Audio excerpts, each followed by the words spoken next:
Hello मेरे प्यारे बच्चों, कैसे हो आप सभी। आशा करता हूँ आप सब ठीक होगे। जैसे कि आपका कल एसएसटी एग्ज़ाम जो है, कल की मीटिंग में है आपका सुबह की मीटिंग 10th क्लास का।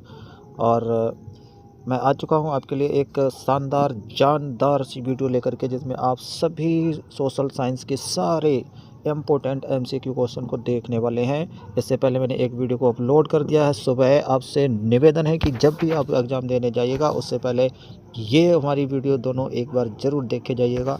101% इसी से क्वेश्चन सारे बनने वाले हैं, एक भी क्वेश्चन आउट ऑफ नहीं मिलेगा। 101% इसकी गारंटी दे रहा हूँ।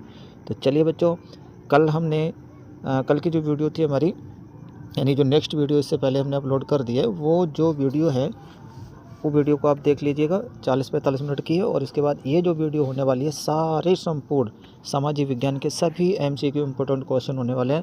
इससे बाहर आपका कोई एग्ज़ाम में क्वेश्चन नहीं आएगा, इस बात को लिख के देता हूँ, ठीक है। चलिए बढ़ते हम इससे अगले क्वेश्चन की तरफ को। इससे अगला क्वेश्चन हमारा क्या है? क्वेश्चन है हमारा कि अंतर्राष्ट्रीय मुद्रा कोष IMF की स्थापना कब हुई थी। तो ध्यान देना कि अंतर्राष्ट्रीय जो मुद्रा कोष IMF की स्थापना हुई थी वो सन 1945 में हुई थी, ठीक है। कब हुई थी? 1945 में, ठीक है। 1945, ओके, 1945 में, ठीक है। आगे बढ़ेंगे। नेक्स्ट क्वेश्चन है कि आर्थिक महामंदी का प्रारंभ कब से हुआ था। आर्थिक महामंदी का प्रारंभ कब से हुआ था? तो ये होता है 1929, ठीक है। 1929 याद भी रखेंगे कि आर्थिक महामंदी का प्रारंभ 29 अक्टूबर 1929 को अमेरिका में शेयर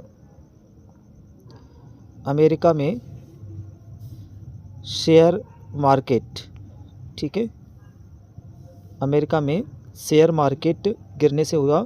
और इसका प्रभाव लगभग 1933 से 1934 तक बना रहा, ठीक है। तो हमारा जो राइट ऑप्शन होने वाला है वो कौन सा हो गया? वो हमारा 1929 है, ठीक है बेटा, ठीक। चलिए आगे बढ़ेंगे नेक्स्ट क्वेश्चन की तरफ। नेक्स्ट क्वेश्चन क्या कहता है? नेक्स्ट क्वेश्चन है कि ब्रेटन वुड्स नामक संस्था निम्नलिखित में से कहाँ स्थित है। तो इसका ऑप्शन नंबर हमारा कौन सा होने वाला है? ऑप्शन नंबर हमारा अमेरिका, ठीक है। क्या हो जाएगा हमारा? अमेरिका जो है इसका सही ऑप्शन हो जाता है, ठीक, ओके। आगे बढ़ेंगे।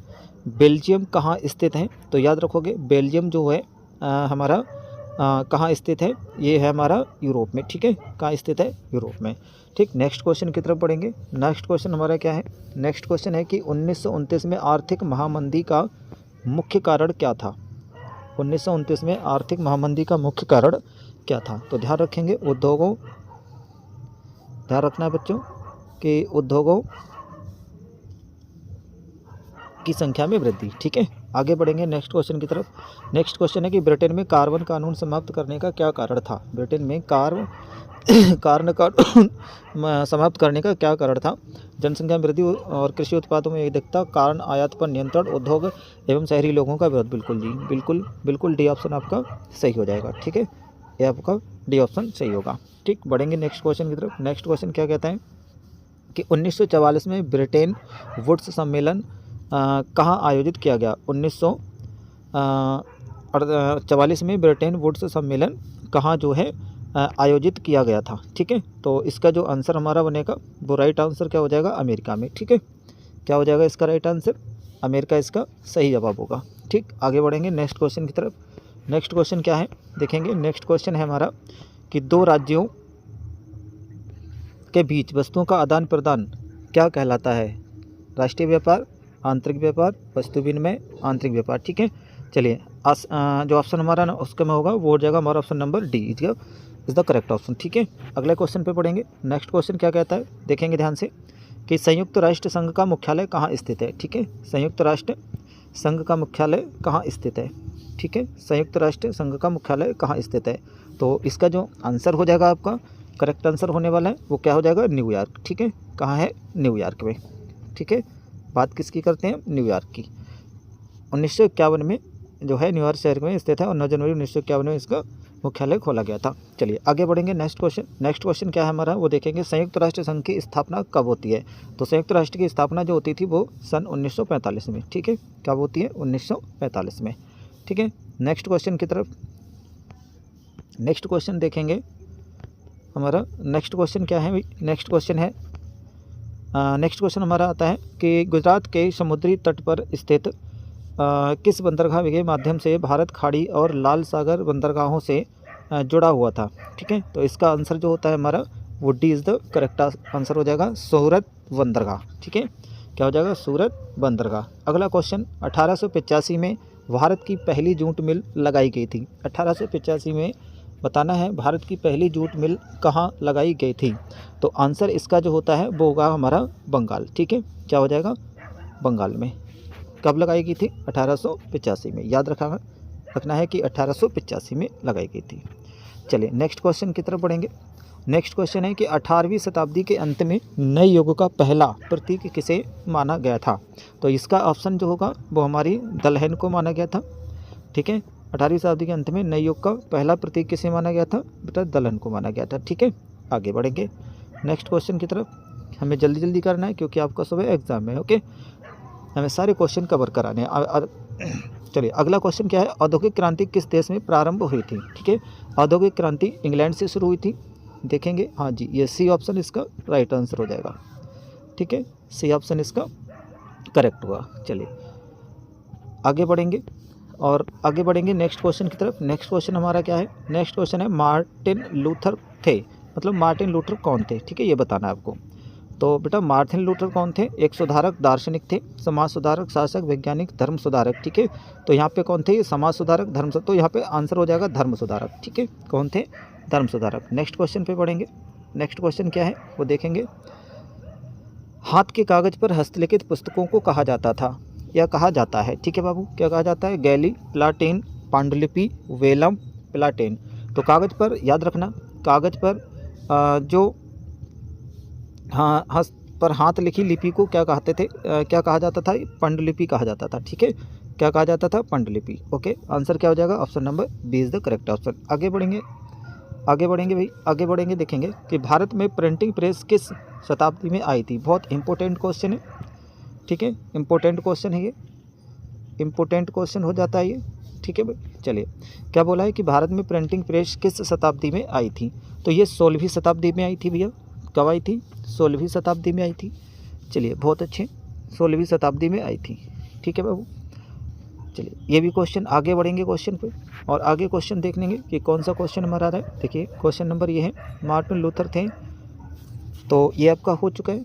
ठीक है बेटा, आगे बढ़ेंगे। ठीक है, चलिए देखिए ये रहे हमारे क्वेश्चन। अगले नेक्स्ट क्वेश्चन की तरफ। भाई थोड़ा टाइम लगता है पीडीएफ में, ओके कोई दिक्कत नहीं, हम जल्दी से देखेंगे। नेक्स्ट क्वेश्चन हमारा क्या आ रहा है, देखेंगे कि नेक्स्ट क्वेश्चन है कि निम्नलिखित में से कौन सा कौन सा जैव संसाधन है। ठीक है, लोहा, तावा, चट्टाने, मत्स्य पालन। देखिए जैव संसाधन मतलब जीवों से संबंधित, लोहा नहीं है, तावा नहीं है, चट्टाने नहीं है, मतलब इसका राइट आंसर जो होने वाला है वह मत्स्य पालन से। ठीक है, पर्यावरण में रहने वाले वो सभी जीव जो जैविक संसाधन कहा जाते हैं। ठीक है, क्या कहे जाते हैं उसको, जैविक संसाधन कहा जाता है। जैसे उदाहरण में वन, वन्यजीव, पशु, मत्स्य, कृषि, फसल आदि। ओके, चलिए नेक्स्ट क्वेश्चन की तरफ। नेक्स्ट क्वेश्चन हमारा है, निम्नलिखित में से किस राज्य में काली मृदा मुख्य रूप से पाई जाती है। आंसर देंगे जल्दी से, क्या हो जाएगा इसका आंसर। तो इसका जो राइट आंसर होगा वो हो जाएगा option number C is the correct option. ठीक है, निम्नलिखित में किस राज्य में काली मृदा मुख्य रूप से पाई जाती है, महाराष्ट्र में। चलिए आगे बढ़ेंगे नेक्स्ट क्वेश्चन पे। लैटेराइट मिट्टी निम्नलिखित में से किस राज्य में पाई जाती है। इंपॉर्टेंट, सारे इंपॉर्टेंट क्वेश्चन है। गारंटी है इस बात की कि अगर इस क्वेश्चन को कर लेते हैं आप तो बिल्कुल भी कहीं से क्वेश्चन नहीं आने वाला इस वीडियो के एकमात्र वीडियो से। लैटेराइट मिट्टी निम्नलिखित में से किस राज्य में पाई जाती है, जल्दी से आंसर करेंगे तो ध्यान रखा जाए इसका भैया, क्या कहाँ पाई जाती है। तमिलनाडु के जो पहाड़ी क्षेत्र होते हैं, ठीक है, तमिलनाडु के जो लैटेराइट मिट्टी तमिलनाडु के जो पहाड़ी भाग होते हैं, ठीक है, जैसे केरल, कर्नाटक आदि राज्यों में ये पाई जाती है। महाराष्ट्र के रत्नागिरी जिले में ये विशेष रूप से पाई जाती है। ठीक है, तो इसका आंसर भी क्या बनने वाला है भैया, महाराष्ट्र बनने वाला है। चलिए आगे बढ़ेंगे नेक्स्ट क्वेश्चन की तरफ।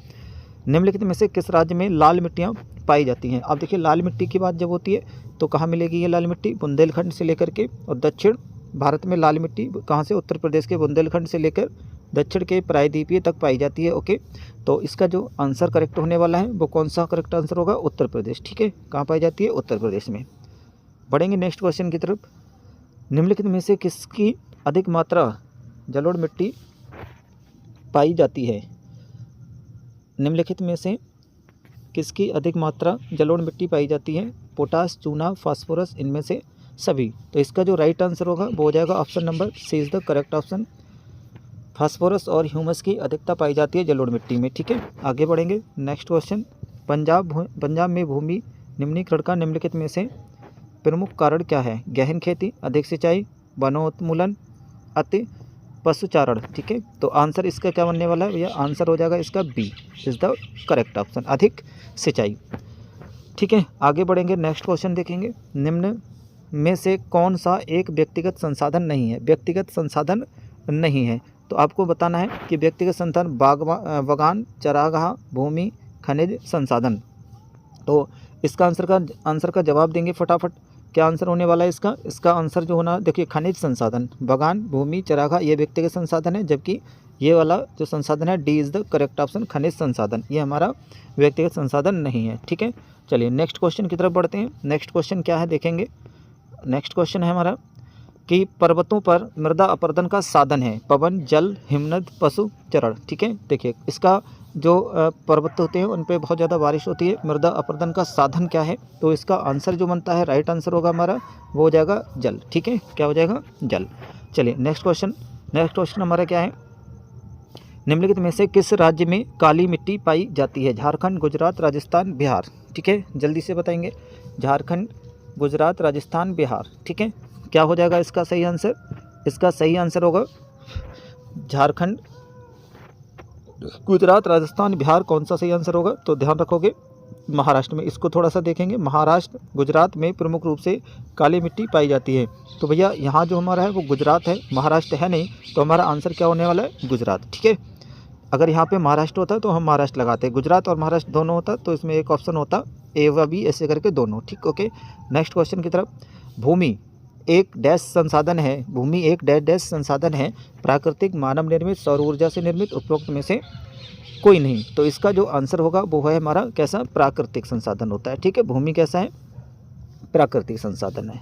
ठीक, चलिए नेक्स्ट क्वेश्चन, निम्नलिखित में से एक मिट्टी का प्रकार नहीं है? काली, लेटेराइट, सीमेंट, पीली। देखिए पीली, काली, लेटेराइट ये सारी मिट्टी के प्रकार हैं, लेकिन यहाँ अगर देखा जाए तो सीमेंट, ठीक है, कौन सा आंसर हमारा देखेंगे? सीमेंट हमारा मिट्टी का प्रकार नहीं होता है जी, बिल्कुल ठीक आंसर है। ठीक है, चलिए लाल पीली मिट्टी पाई जाती है दक्कन के पठार में, ब्रह्मपुत्र घाटी में, मालवा प्रदेश में या थार रेगिस्तान में। तो इसका जो लाल पीली मिट्टी कहाँ पाई जाती है? ध्यान रखेंगे, दक्कन के पठार में। कहाँ पाई जाती है?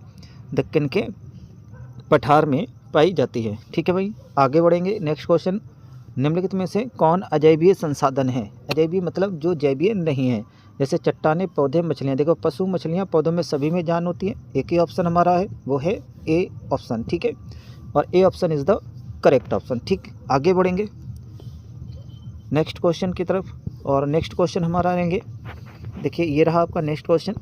नेक्स्ट क्वेश्चन क्या कह रहा है, ध्यान से देखेंगे। उत्पत्ति के आधार पर संसाधनों का निम्नलिखित में कौन सा वर्गीकरण सही है? ठीक है, कौन सा वर्गीकरण सही है? क्या बोला है? उत्पत्ति के आधार पर। ठीक है, केवल जैव, केवल अजैव, जैव और अजैव दोनों, उपरोक्त है कोई नहीं। तो देखिए जैव और अजैव उत्पत्ति के आधार पर ये दोनों ही सही हैं, तो इसका मतलब आंसर हमारा ऑप्शन नंबर सी हो जाएगा। ठीक है, बढ़ेंगे नेक्स्ट क्वेश्चन की तरफ। नेक्स्ट क्वेश्चन क्या है देखेंगे भाई। नेक्स्ट क्वेश्चन कह रहा है, निम्नलिखित में से किस राज्य में बांधवगढ़ राष्ट्रीय उद्यान अवस्थित हैं? फिर से एक बार क्वेश्चन पढ़ना है। क्या बोला गया है? कह रहे हैं कि निम्नलिखित में से किस राज्य में बांधवगढ़ राष्ट्रीय उद्यान अवस्थित है? ठीक है, तो इसका सभी बच्चे आंसर देंगे। ऑप्शन नंबर क्या हो जाएगा? इसका आंसर होगा मध्य प्रदेश। ठीक है, क्या हो जाएगा? मध्य प्रदेश। चलिए नेक्स्ट क्वेश्चन की तरफ बढ़ते हैं। नेक्स्ट क्वेश्चन हमारा है, निम्नलिखित में से कौन सा संरक्षण तरीका समुदायों की सीधी भागीदारी नहीं करता है? तो इसमें जो ऑप्शन हमारा बनेगा वो option number D is the correct option होगा, वन्य जीव पशु विहार का परिसीमन। ठीक है, ये आंसर इसका होने वाला है। चलिए नेक्स्ट क्वेश्चन है, रेडर पेस्ट का संबंध है। इंपॉर्टेंट क्वेश्चन है, रेडर पेस्ट का संबंध है। एक बार फिर से, रेडर पेस्ट का संबंध है किससे है बाबू? पेड़ पौधों की बीमारी से नहीं होगा, ये आंसर नहीं होगा। ठीक है, नहीं होगा। महामारी से बिल्कुल नहीं। इनमें से कोई नहीं। देखिए मवेशी इसका सही आंसर होगा, ठीक है। मवेशी की बीमारी से रिडर पेस्ट का संबंध है। ओके, चलिए नेक्स्ट क्वेश्चन की तरफ बढ़ेंगे।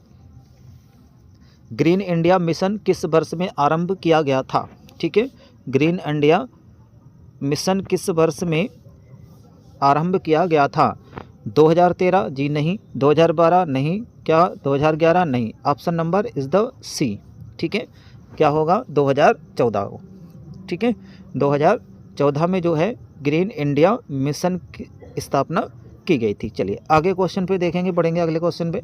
निम्नलिखित में से कौन सा भौगोलिक क्षेत्र का प्रतिशत राष्ट्रीय वन नीति 1952 द्वारा निर्धारित किया गया है? ठीक है, तो इसका आंसर जो रहेगा हमारा वो आंसर होने वाला है 33, ठीक है। कितना रहा? 33। कितना प्रतिशत? 33%, ठीक है। चलिए बाबू अगला क्वेश्चन देखेंगे।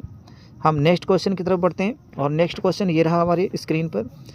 तो देखिएगा नेक्स्ट क्वेश्चन क्या है। हौज खास जलीय निकाय स्थित है।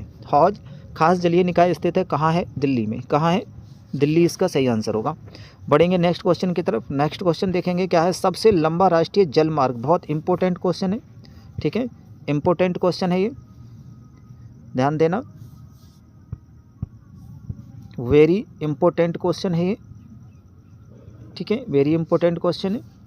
सबसे क्या पूछा गया है कि सबसे लंबा राष्ट्रीय जल मार्ग कहाँ है? ठीक है, तो इसका जो आंसर हो जाएगा हमारा हल्दिया से इलाहाबाद वाला सबसे राष्ट्रीय जल मार्ग लंबा है। और थोड़ी सी इसमें और हम बात करते हैं तो देखेंगे कि इससे सबसे लंबा राष्ट्रीय जल मार्ग A1 है जो गंगा भागीरथी हुगली नदी प्रणाली पर स्थित है, ये भी याद रखना है। और ये 1620 किलोमीटर लंबा, ठीक है। इसकी लंबाई याद रखनी है सभी को, कितना? 1620 किलोमीटर लंबा जो है ये जलमार्ग है। यह जलमार्ग उत्तर प्रदेश, बिहार, झारखंड, पश्चिम बंगाल और उड़ीसा राज्यों से होकर गुजरता है, ठीक है। तो इसकी सबसे इम्पोर्टेंट यहाँ पे पॉइंट बनता है कि इस जलमार्ग की लंबाई कितनी है। तो सबसे यानी हल्दिया से इलाहाबाद जाने वाला जो जलमार्ग है उसकी लंबाई कितने किलोमीटर? 1620 किलोमीटर। ये भी इम्पोर्टेंट है, याद रखना है, ये भी क्वेश्चन दे सकते हैं। चलिए नेक्स्ट क्वेश्चन की तरफ बढ़ते हैं। विश्व में सर्वाधिक वर्षा किस स्थान पर होती है? मौसिनराम और व्लादिवोस्टोक, चेन्नई, न्यूयॉर्क। तो इसका जो राइट आंसर होगा सभी बच्चों को पता होगा, बहुत इजी क्वेश्चन है, मौसिनराम, ठीक है। चलिए नेक्स्ट क्वेश्चन की तरफ बढ़ेंगे। नेक्स्ट क्वेश्चन क्या है हमारा। भारत की पहली नदी घाटी परियोजना किस नदी पर बनाई गई है? ये भी आपका इंपॉर्टेंट में आ जाता है। ये दामोदर नदी पे बनाई गई, ठीक है। कहाँ बनाई गई है? दामोदर नदी इसका सही आंसर होगा। अब पूछेगा कब बनाई गई है, तो याद रखना इसका निर्माण 7 जुलाई 1948 को हुआ था, ठीक है। 7 जुलाई 1948 को। चले भाई आगे बढ़ेंगे, आगे देखेंगे। बांधों को डैश भी कहा जाता है। बहुउद्देशीय परियोजना कहा जाता है, क्या जल स्रोत कहा जाता है, बाढ़ नियंत्रण का उपाय कहा जाता है, जल भंडार कहा जाता है। तो इसका भी आंसर हमारा क्या होने वाला है भैया? बहुउद्देशीय परियोजना, ठीक है। बहुउद्देशीय परियोजना बांधों को कहा जाता है। चलिए नेक्स्ट क्वेश्चन की तरफ बढ़ते हैं। सलाल बांध किस नदी पर बना है? सलाल बांध जो है वो किस नदी पर बना है? तो इसका जो सही आंसर होगा हमारा सलाल बांध किस नदी पर बना है? तो भैया चिनाव नदी पर बना हुआ है। कहाँ बना है? चिनाव नदी पर बना है, ठीक है। याद रखेंगे कहाँ बना है? चिनाव नदी पर बना है। कहाँ बना है बाबू? चिनाव नदी पर बना है। चलिए क्वेश्चन नंबर अगला क्वेश्चन देखेंगे। क्वेश्चन नंबर अगला हमारा क्या है कि अगला क्वेश्चन है कि जलमंडल का कितना प्रतिशत भाग समुद्री जल के रूप में उपलब्ध है? ठीक है, कितना परसेंट सबको पता होना चाहिए। भूमि 33% है और ये लगभग 97.5%, ठीक है। चलिए इसका सही आंसर हमारा क्या हो गया? जलमंडल। फिर से क्वेश्चन पढ़ लेते हैं एक बार कि जलमंडल का कितना प्रतिशत भाग समुद्री जल के रूप में उपलब्ध है? तो कितना हो गया? 97.5%, ओके। चलिए नेक्स्ट क्वेश्चन की तरफ बढ़ते हैं। नेक्स्ट क्वेश्चन क्या है हमारा? नेक्स्ट क्वेश्चन है भैया कि निम्नलिखित में से कौन सा पत्तन बंदरगाह देश के पूर्वी तट पर स्थित है? देखिए विशाखापट्टनम कहीं है, ये रहा देखो विशाखापट्टनम हमारा डी इसका करेक्ट ऑप्शन होगा। विशाखापट्टनम जो है वो आंध्र प्रदेश में कहाँ पड़ता है? ये आंध्र प्रदेश पूर्वी तट का प्रमुख बंदरगाह है, ठीक है। नेक्स्ट क्वेश्चन की तरफ बढ़ते हैं। नेक्स्ट क्वेश्चन भैया क्या है वो देखेंगे। नेक्स्ट क्वेश्चन ये रहा,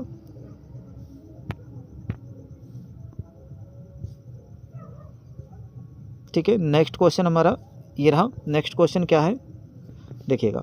नेक्स्ट क्वेश्चन ये रहा नेक्स्ट क्वेश्चन है हमारा, ठीक है, नेक्स्ट क्वेश्चन है कि निम्नलिखित में से कौन सी एक एक फलीदार फसल है। ठीक है, फलीदार फसल, मोटे अनाज, ज्वार, चावल, दालें। अब इसमें जो दालें इसका होगा वो राइट आंसर होगा, क्योंकि दालों में ही क्या आती हैं, फलियां होती हैं। ठीक है, तो आंसर इसका हो जाएगा दालें। अगला क्वेश्चन कि नेक्स्ट क्वेश्चन हमारा देखेंगे अगला क्या है कि कह रहा है कि खरीफ की फसलें के बोए जाने का जो समय होता है वो कौन सा होता है। तो देखिए जून और जुलाई में, कब बोई जाती हैं भैया, जून और जुलाई में बोई जाती हैं, जून और जुलाई में बोई जाती हैं। और काटी कब जाती हैं, तो याद रखना फसलों की जो कटाई होती है वो सितंबर अक्टूबर के बीच होती है। ठीक है, सितंबर और अक्टूबर के बीच होती है। बोई कब जाती हैं, जून जुलाई। अगर कटाई पूछी जाए तो सितंबर अक्टूबर, और बोई कब जाती है तो जून और जुलाई। ठीक है, क्वेश्चन नंबर अगला देखेंगे, श्वेत क्रांति संबंधित है। तो देखो श्वेत क्रांति किससे संबंधित है, याद रखोगे। इसमें और भी पूछी जा सकती है कि श्वेत क्रांति का जो संबंध है वो दुग्ध उत्पादन से है। ठीक है, मत्स्य उत्पादन से, मोटा अनाज उत्पादन से।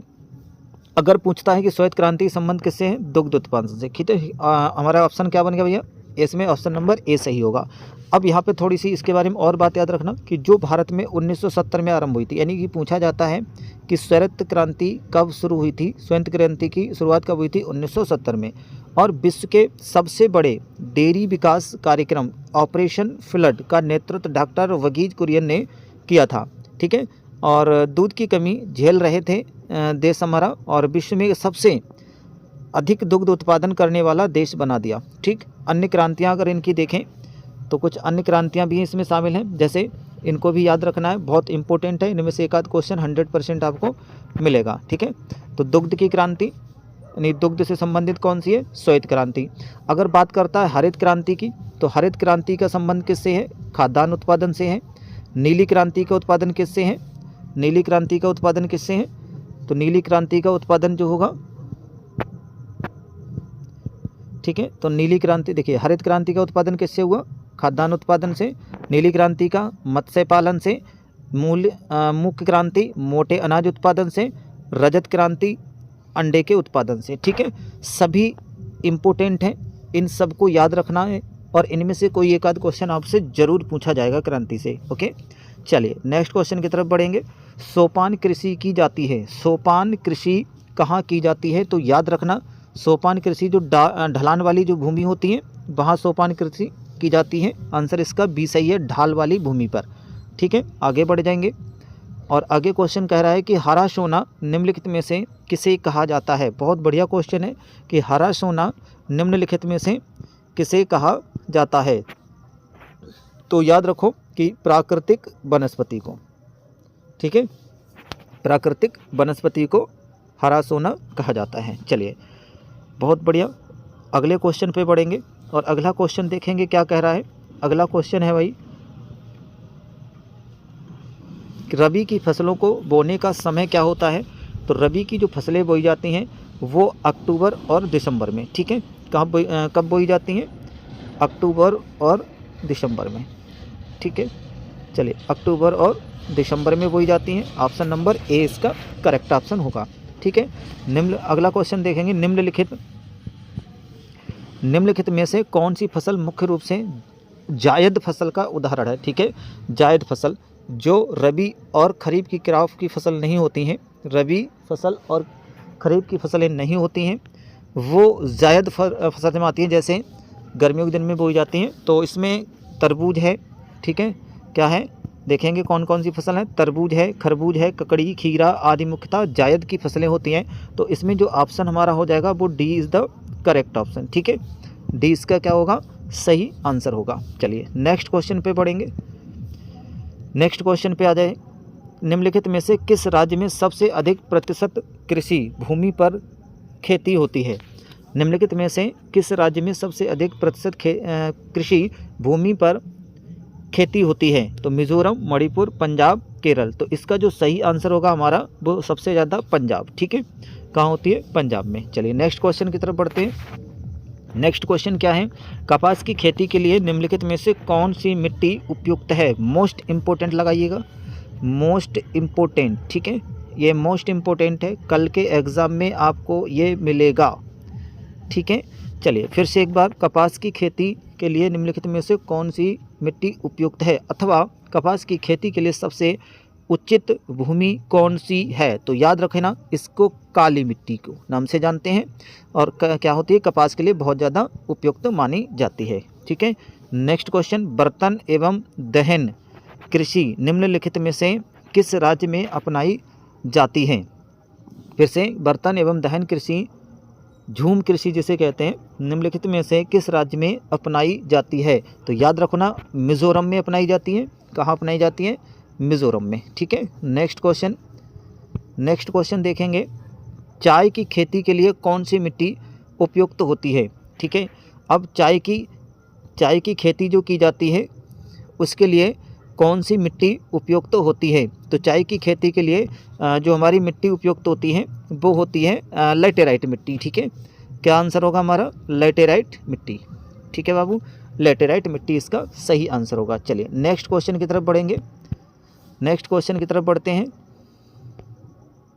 नेक्स्ट क्वेश्चन है हमारा, देखिए ये रहा नेक्स्ट क्वेश्चन, कि निम्न में किस प्रदेश में सीढ़ीदार खेती की जाती है। बहुत अच्छा क्वेश्चन है, ये भी इम्पोर्टेंट में जाएगा अपना, ठीक है। इम्पोर्टेंट लगा लीजिए, मोस्ट इम्पोर्टेंट करके इसको लिख लीजिए, ठीक है भाई, इम्पोर्टेंट है क्वेश्चन ये भी।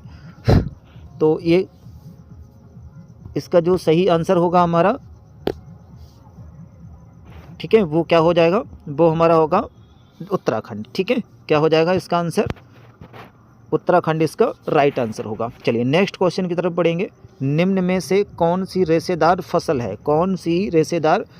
है। तो आंसर रखना याद कि कौन सा, कपास, जूट। देखिए इसके अलावा कपास दिया, कपास के अलावा क्या हो सकता है, कपास, जूट, नारियल, ये सब प्राकृतिक रेशम आदि रेशेदार फसलें कहलाती हैं। तो देखेंगे यहाँ प्राकृतिक रेशम, कपास और जूट तीनों ही इसमें क्या हैं भैया, यहाँ पर तीनों ही क्या हैं, रेशम आदि रेशेदार फसलें हैं। तो इसलिए ऑप्शन नंबर कौन सा सही हो जाएगा, डी करेक्ट हो जाएगा, ठीक है। चलिए भाई आगे बढ़ेंगे, निम्न में से कौन सी रोपड़ फसल है, बताइएगा कौन सी रोपड़ फसल कौन सी होती हैं, जिनको एक जगह बोया जाता है दूसरी जगह गड़ाया जाता है। मतलब एक जगह बो करके पौध, जैसे पौध होती है, जैसे धान हो गया, पौध को उगाया और दूसरी जगह उसको रोपड़ कर दिया, ठीक है।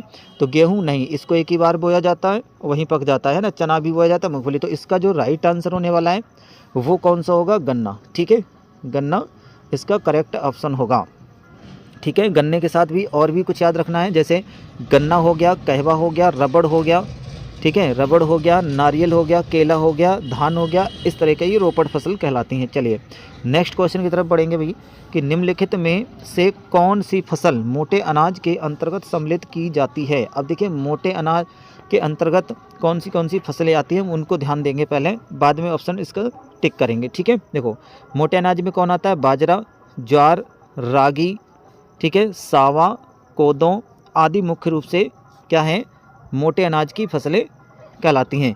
तो इसमें जो ज़्यादा पायदान पर पैदा की जाती हैं वो मोटा अनाज होता है। मतलब मोटा का मतलब मोटा दाना नहीं, मतलब ज़्यादा बड़े पैमाने पे जो उत्पादन जिसका किया जाता है।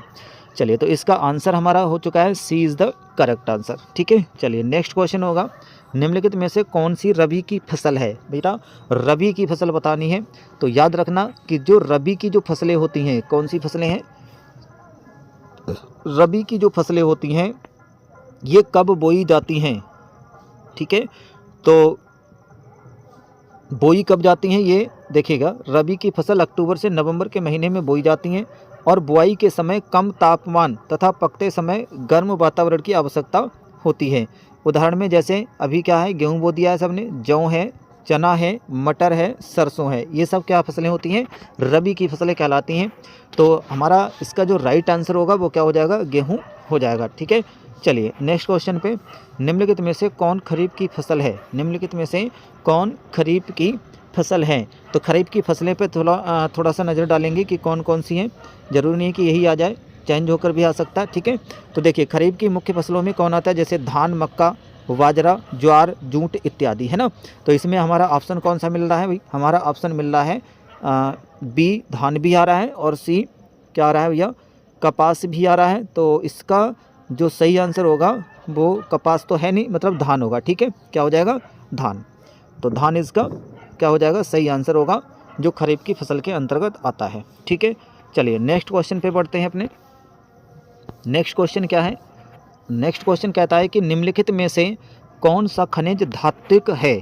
कौन सा खनिज धात्विक है? तो सबसे पहले जानेंगे कि धात्विक होते क्या है। देखिए, लौह अयस्क, ठीक है, लौह अयस्क, तांबा आदि धात्विक खनिज के उदाहरण होते हैं, जबकि अभ्रक, कोयला, चूना, पत्थर आदि अधात्विक खनिज है। ठीक है, तो इसमें देखेंगे कोयला, चूना, पत्थर, अभ्रक, मतलब आंसर कौन सा होगा हमारा? Option number D is the correct answer. ठीक है, चलिए नेक्स्ट क्वेश्चन की तरफ बढ़ते हैं।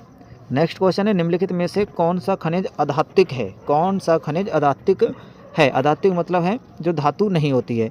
अभ्रक, हीरा अभी बताया। ठीक है, तो इसका आंसर हमारा क्या होने वाला है? अभी आंसर इसका हो जाएगा अभ्रक। ठीक है, अगला क्वेश्चन है कि निम्नलिखित में से कौन सा ऊर्जा खनिज है? कौन सा ऊर्जा खनिज है? तो इसका आंसर होगा प्राकृतिक गैस। ठीक है, क्या हो जाएगा? प्राकृतिक गैस इसका राइट आंसर होगा। नेक्स्ट क्वेश्चन की तरफ बढ़ते हैं। निम्नलिखित में से कौन सा आधारभूत खनिज है? क्या बोला गया है? कौन सा आधारभूत खनिज है? तो इसका आंसर होगा लौह अयस्क। ठीक है, कौन सा होगा हमारा आंसर? लौह अयस्क इसका आंसर हो जाता है। अगला क्वेश्चन, निम्न में गैर परंपरागत ऊर्जा का साधन है। गैर परंपरागत ऊर्जा का साधन है कौन सा? सौर ऊर्जा।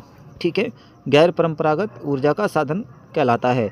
अगला क्वेश्चन, लौह अयस्क किस प्रकार का संसाधन है? तो लौह अयस्क किस प्रकार का संसाधन है? ये हमारा अनावरणीय योग्य संसाधन है। ठीक है, अगले क्वेश्चन की तरफ बढ़ेंगे।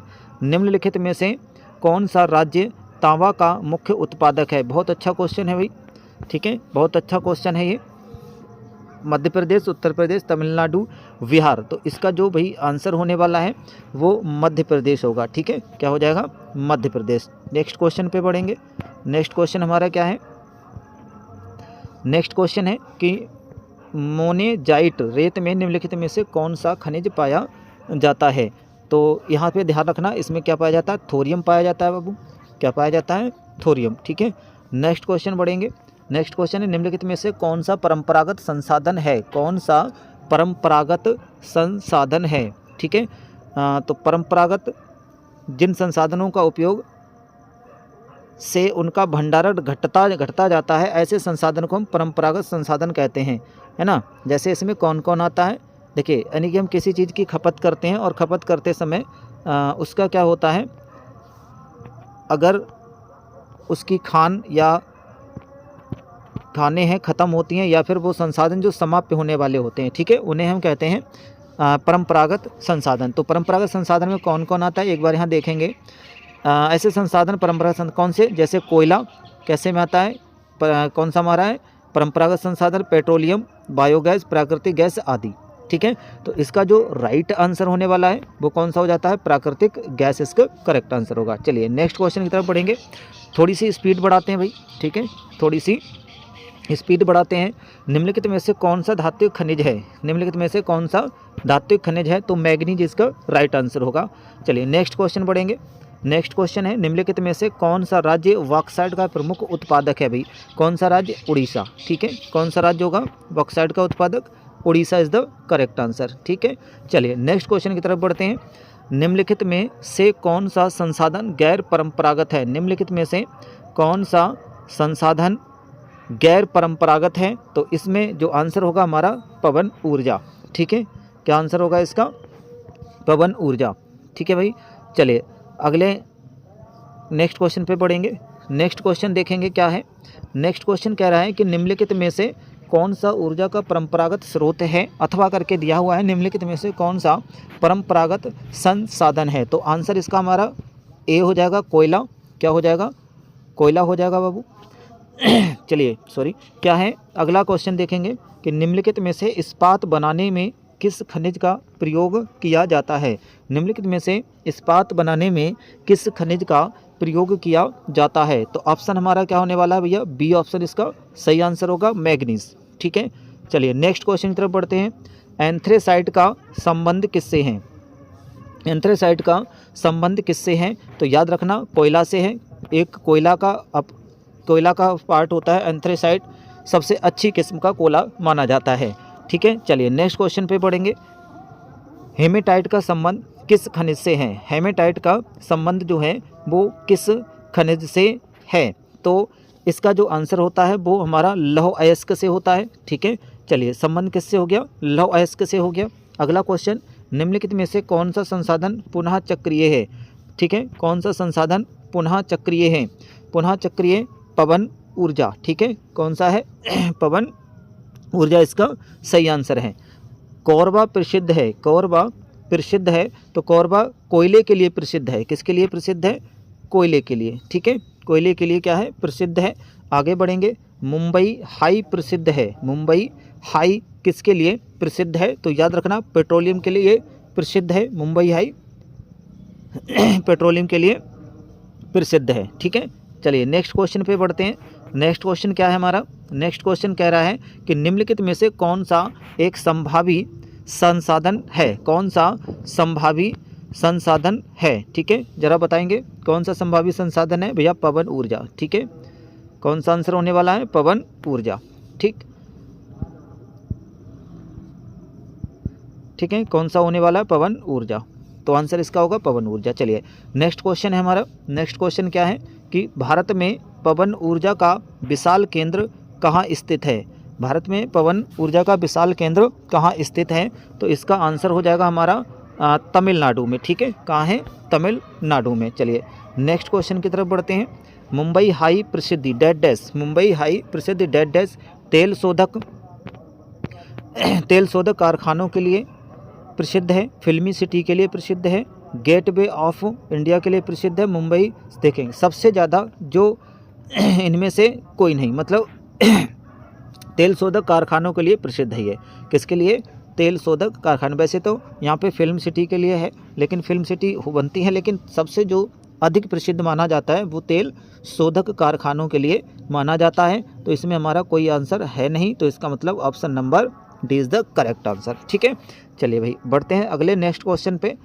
नेक्स्ट क्वेश्चन क्या है? झारिया प्रसिद्ध है, झारिया प्रसिद्ध है, तो झारिया प्रसिद्ध है किसके लिए? तो कोयले के लिए। ठीक है, किसके लिए प्रसिद्ध है बाबू? कोयले के लिए। झारिया किसके लिए प्रसिद्ध है? कोयले के लिए।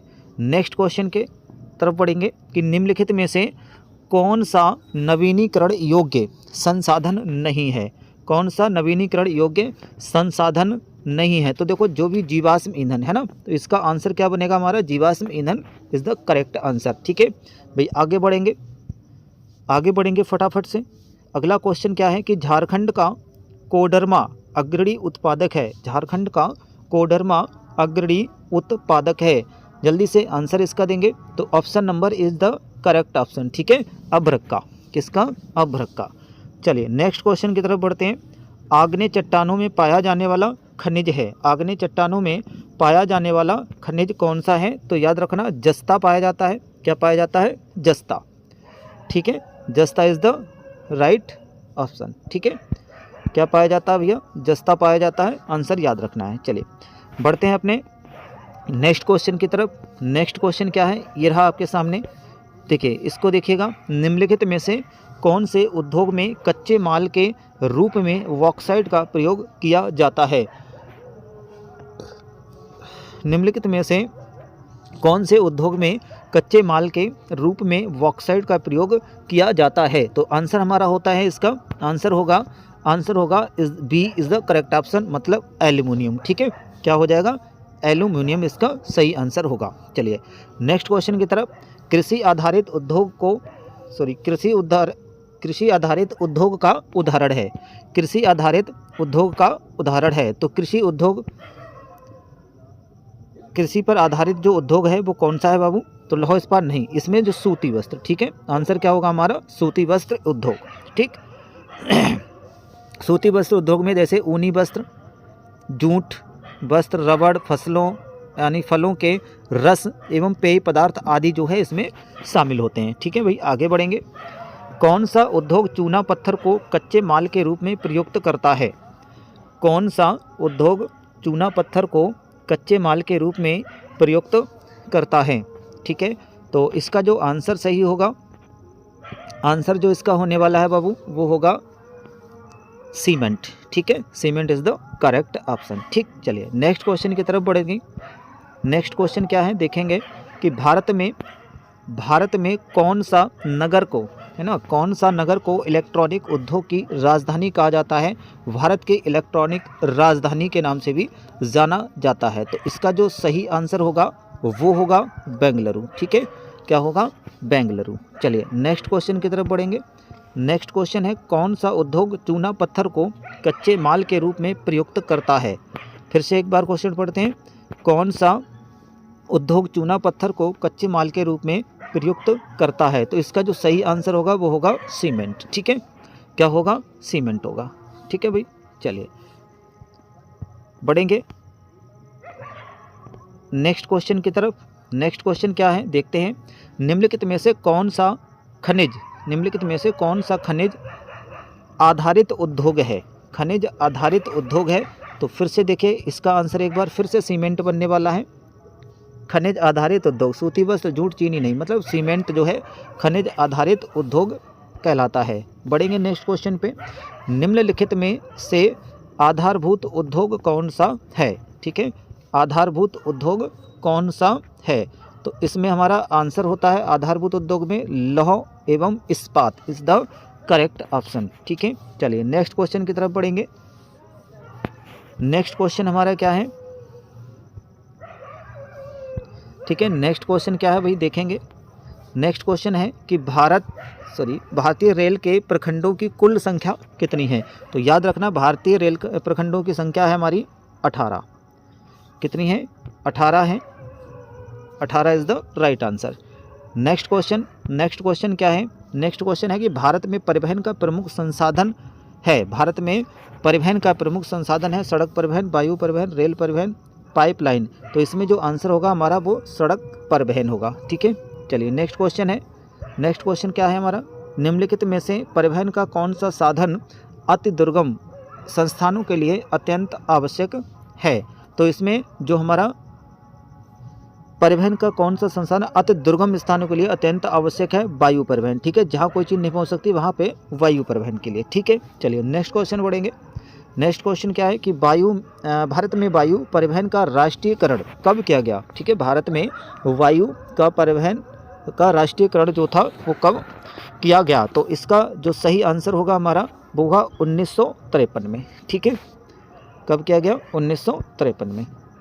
नेक्स्ट क्वेश्चन, पश्चिमी रेलवे का मुख्यालय स्थित है। पश्चिमी रेलवे का मुख्यालय कहाँ स्थित है? दिल्ली में, मुंबई में, कोलकाता में, अमृतसर में। तो याद रखना मुंबई में। ठीक है, कहाँ स्थित है?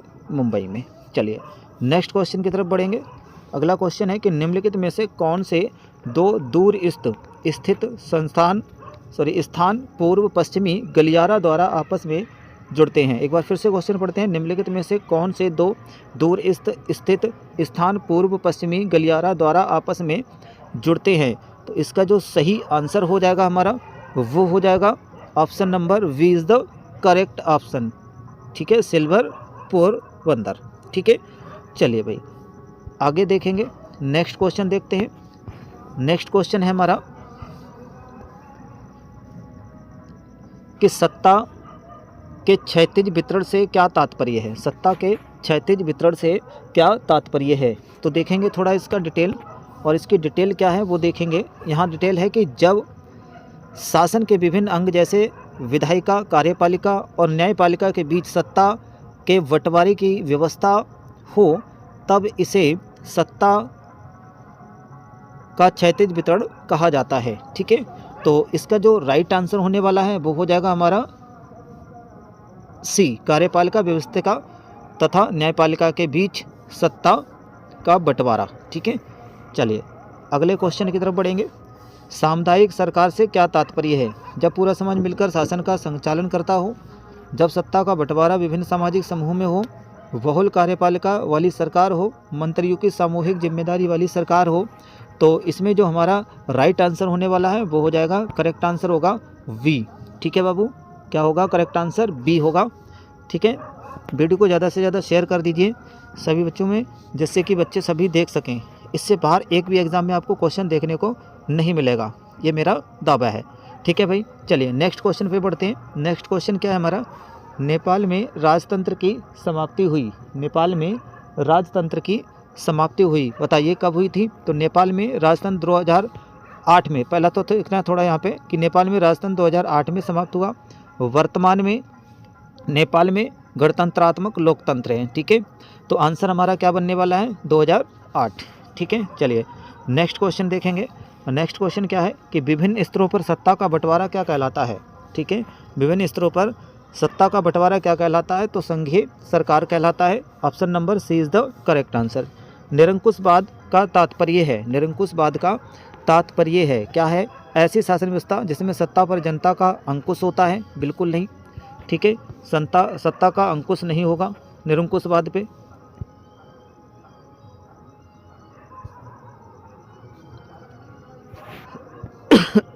सॉरी चलिए, निरंकुशवाद सरकार क्या होता है, निरंकुशवाद का मतलब ऐसी शासन व्यवस्था जिसमें सत्ता पर किसी का अंकुश नहीं होता, ऐसी शासन व्यवस्था जिसमें सत्ता पर कुछ व्यक्तियों का अंकुश होता है, ऐसी शासन व्यवस्था जिसमें बहुसंख्यक का सत्ता पर अंकुश होता है। तो इसका जो राइट आंसर होगा वो कौन सा है भाई, होने वाला है option number C is the correct answer, ठीक है। Option number C is the correct answer, ठीक है। कौन सा आंसर कर होने वाला है, C is the correct answer, ठीक है। सी इज़ द बी, ठीक है, सॉरी बी क्या होगा इसका सही आंसर हो जाएगा, ठीक है। B is the right answer, ठीक। चलिए नेक्स्ट क्वेश्चन की तरफ बढ़ते हैं। उदारवाद से क्या तात्पर्य है, तो उदारवाद से क्या तात्पर्य, उदारवाद क्या है, निजी संपत्ति का अभाव, राज्य द्वारा आर्थिक गतिविधियों संबंधी पाबंदी, व्यक्ति को स्वतंत्रता तथा कानून के समक्ष समानता, कुछ लोगों के हाथ में शासन की शक्ति। तो इसका जो करेक्ट आंसर होने वाला है वो क्या होगा, वो होगा राज्य द्वारा आर्थिक गतिविधियों पर पाबंदी, ठीक है भाई। चलिए नेक्स्ट क्वेश्चन की तरफ बढ़ते हैं। नेक्स्ट क्वेश्चन क्या है,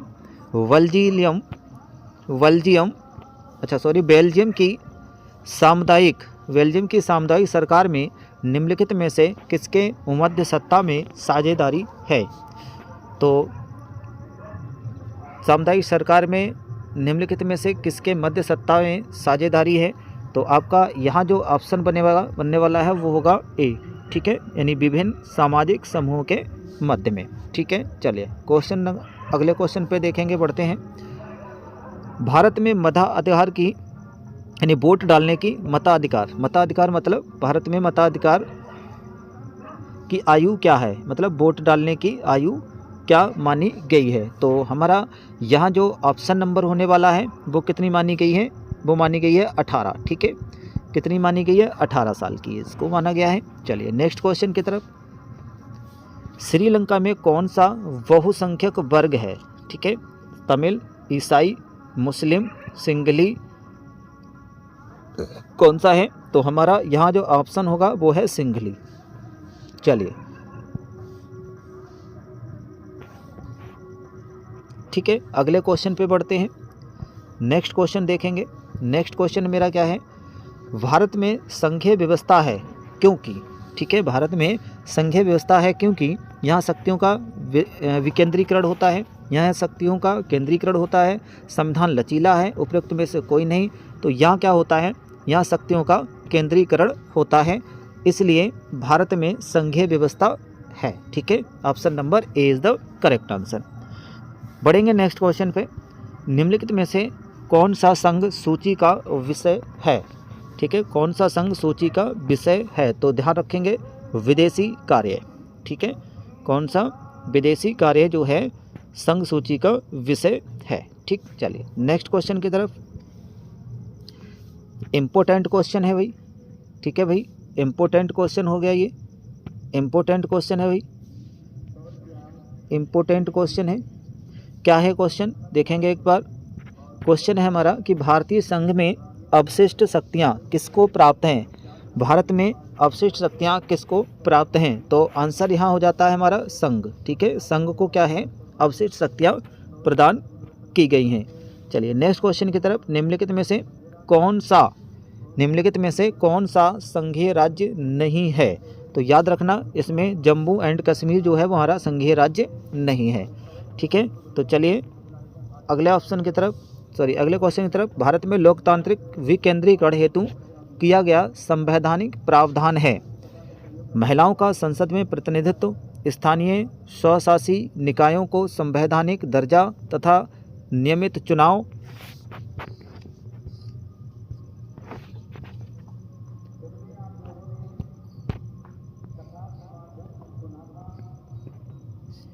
या फिर न्यायपालिका को स्वतंत्रता, या केंद्र तथा राज्य के कार्यों का वर्गीकरण।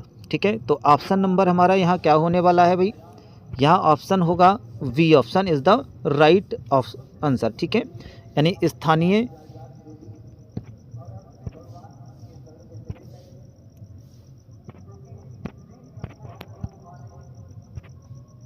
आंसर क्या होगा हमारा, स्थानीय स्वदेशी निकायों का संवैधानिक दर्जा तथा नियमित चुनाव। ठीक है, चलिए नेक्स्ट क्वेश्चन की तरफ बढ़ेंगे हम लोग। नेक्स्ट क्वेश्चन क्या कहता है देखेंगे, ये भी इम्पोर्टेंट क्वेश्चन है कि सूचना का अधिकार अधिनियम कब पारित हुआ। सूचना का अधिकार अधिनियम कब पारित हुआ, तो ये हुआ था आपका 15 जून 2005 को। ठीक है, 15 जून 2005 को याद रखना है, 15 जून 2005 को। ठीक है भाई, चलिए बढ़ते हैं अगले क्वेश्चन पे। निम्न वर्तमान समय में भारतीय संघ में कितने केंद्र शासित प्रदेश हैं। अथवा में कैसे पूछेगा, भारत में कितने संघ राज्य क्षेत्र केंद्र शासित प्रदेश हैं, या अथवा में पूछेगा भारत में केंद्र शासित प्रदेशों की संख्या कितनी है। तो आंसर जो यहाँ पे होने वाला है भाई हमारा, वो कितनी है, वो हैं 8। ठीक है, कितने हैं 8। ठीक है, कितने हो गए 8। चलिए नेक्स्ट क्वेश्चन की तरफ। नेक्स्ट क्वेश्चन क्या है, नेक्स्ट क्वेश्चन है कि भारत में संघीय राज्यों की संख्या कितनी है। तो याद रखना 8 है, 28 है, 28 संघीय राज्यों की संख्या कितनी है, 28। ठीक है, चलिए नेक्स्ट क्वेश्चन की तरफ। भारत में पंचायती राज्य की स्थापना कब हुई थी। इम्पोर्टेंट क्वेश्चन है। ठीक है, इम्पोर्टेंट क्वेश्चन है, भारत में पंचायती राज की स्थापना कब हुई थी। तो याद रखना है 1992 में। ठीक है, 1992 में हुई थी। चलिए नेक्स्ट क्वेश्चन। नेक्स्ट क्वेश्चन क्या है, संघात्मक शासन प्रणाली में अधिकारों का विभाजन होता है। संघीय शासन प्रणाली में शक्तियों का विभाजन होता है। आंसर देखेंगे इसका, आंसर क्या है हमारे पास देखेंगे। ठीक है, आंसर हमारा क्या है, केंद्र एवं राज्यों के मध्य में, केंद्र एवं राज्यों के मध्य में, एक राज्य एवं अन्य राज्यों के मध्य में, विधायिका या कार्यपालिका के मध्य में, विधायिका एवं न्यायपालिका के मध्य में। तो इसका जो सही आंसर है हमारा ऑप्शन नंबर ए, केंद्र एवं राज्यों इकाइयों के मध्य में। चलिए नेक्स्ट क्वेश्चन, सूचना का अधिकार अधिनियम कब लागू किया गया। तो ये अभी क्वेश्चन आया था, डबल हो गया है, 2005 में। ठीक है, कब हुआ था, 2005 में इसको लागू किया गया। चलिए नेक्स्ट क्वेश्चन, भारतीय संविधान कब लागू किया गया था। भारतीय संविधान कब लागू किया गया था। तो इसका जो सही आंसर है 26 जनवरी 1950 भी याद रखना है। ठीक है, 1950, 26 जनवरी 1950 में। चलिए नेक्स्ट क्वेश्चन, निम्नलिखित में से कौन सी संघात्मक शासन की विशेषता नहीं है। तो इसमें जो शक्तियों का केंद्रीकरण, ठीक है, शक्तियों का केंद्रीकरण जो है वो संघात्मक शासन की विशेषता नहीं है। ठीक है, नेक्स्ट क्वेश्चन, निम्नलिखित में से कौन सा राज्य सूची का विषय है। कौन सा राज्य सूची का विषय है। तो याद रखना मुद्रा। ठीक है, क्या है, मुद्रा। चलिए नेक्स्ट क्वेश्चन, निम्नलिखित में संघात्मक शासन कहाँ नहीं है। निम्नलिखित में से संघात्मक शासन कहाँ नहीं है। तो याद रखना है कि श्रीलंका। ठीक है, Sri Lanka is the right answer. ठीक है, कहाँ नहीं है, तो श्रीलंका में नहीं है। चलिए अगला क्वेश्चन है, नेक्स्ट क्वेश्चन क्या है हमारा, चलिए नेक्स्ट क्वेश्चन हमारा है कि निम्नलिखित में से कौन सा विषय संघ सूची में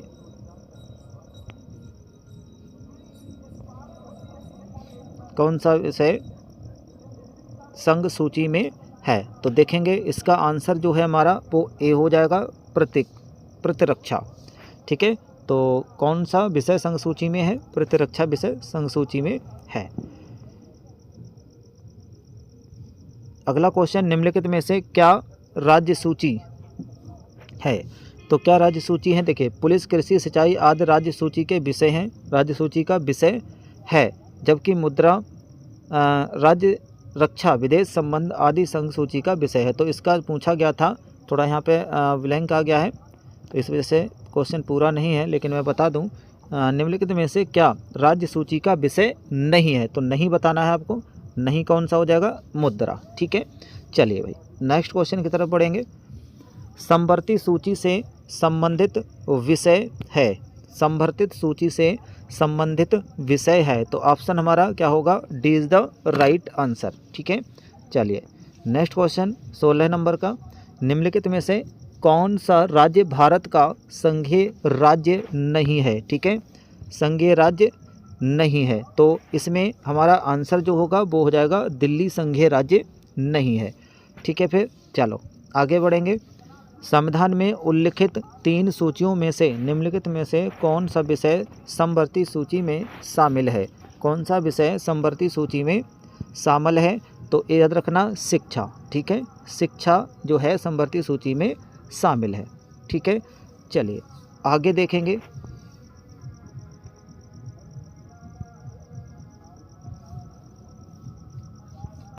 आगे देखेंगे कि श्रीलंका में निम्नलिखित में से कौन सा समूह अल्पसंख्यक है। कौन सा समूह अल्पसंख्यक है, तो इसका जो सही आंसर होगा वो सिंगली होगा। ठीक है, क्या होगा, सिंगली होगा। ठीक है, इसके साथ साथ हमें कुछ और डाटा भी याद रखना है। अगर आपसे प्रतिशत पूछ लिया जाए श्रीलंका के अंदर, तो जातियों का प्रतिशत अगर पूछा जाए तो आंसर में कैसे क्या जवाब देना है, देखिएगा।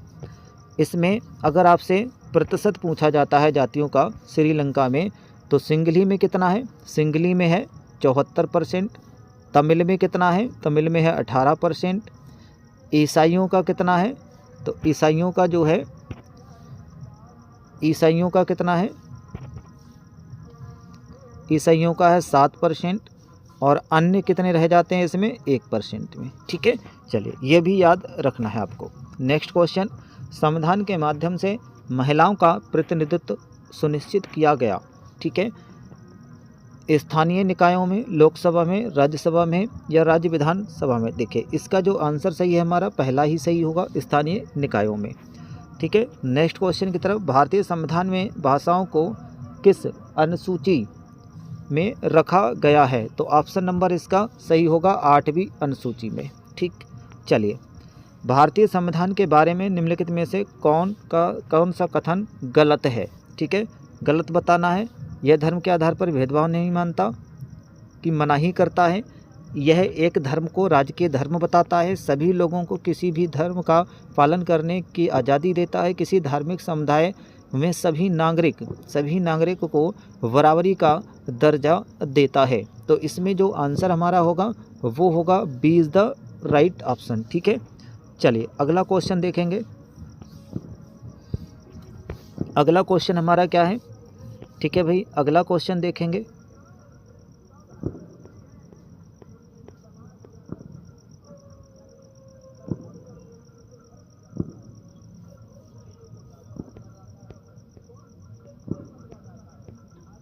अगला क्वेश्चन है, धर्मनिरपेक्ष राज्य में धर्म का कोई स्थान नहीं होता। एक राष्ट्र एक धर्म के विश्वास किया जाता है। केवल बहुसंख्यक वर्ग के धर्म को मान्यता मिलती है। सभी धर्मों को समान समझा जाता है। चलिए इसका आंसर क्या होगा, सभी धर्मों को समान समझा जाता है। ठीक है भाई, आंसर इसका बनेगा हमारा सभी धर्मों को समान समझा जाता है। चलो नेक्स्ट क्वेश्चन की तरफ बढ़ते हैं। संविधान के अनुसार भारत की राजभाषा है। ठीक है, भारत की राजभाषा है, तो ध्यान देना भारत की राजभाषा है, कोई राष्ट्रभाषा नहीं है। तो हिंदी है इसकी राजभाषा, ये राष्ट्रभाषा नहीं है अपने भारत की कोई भी, ठीक है। तो आगे बढ़ेंगे नेक्स्ट क्वेश्चन पे। भारत में संविधान की दृष्टि से कौन सा कथन सही है? भारत में संविधान की दृष्टि से कौन सा कथन सही है? तो धर्म के आधार पर भेदभाव का अभाव, ये वाला कथन सही है, ठीक है। अनुच्छेद भी याद रखना, जो हम नीचे देखिए डिटेल लिखिए, इस पे भी सभी बच्चे ध्यान देना, क्योंकि यहाँ से भी क्वेश्चन बना सकता है। चलिए नेक्स्ट क्वेश्चन क्या है? हिंदी किस प्रकार की भाषा है? तो याद रखना अभी आंसर आया था हमारा, हिंदी क्या है? एक राजभाषा है, ठीक है। क्या है? राजभाषा है। चलिए नेक्स्ट क्वेश्चन देखेंगे। नेक्स्ट क्वेश्चन क्या है? नेक्स्ट क्वेश्चन है कि निम्नलिखित में से किस देश का विभाजन धर्म तथा जाति के आधार पर हुआ था? ठीक है, निम्नलिखित में से किस देश का विभाजन धर्म तथा जाति के आधार पर हुआ था? तो आंसर इसका हो जाएगा हमारा यूगोस्लाविया, ठीक है।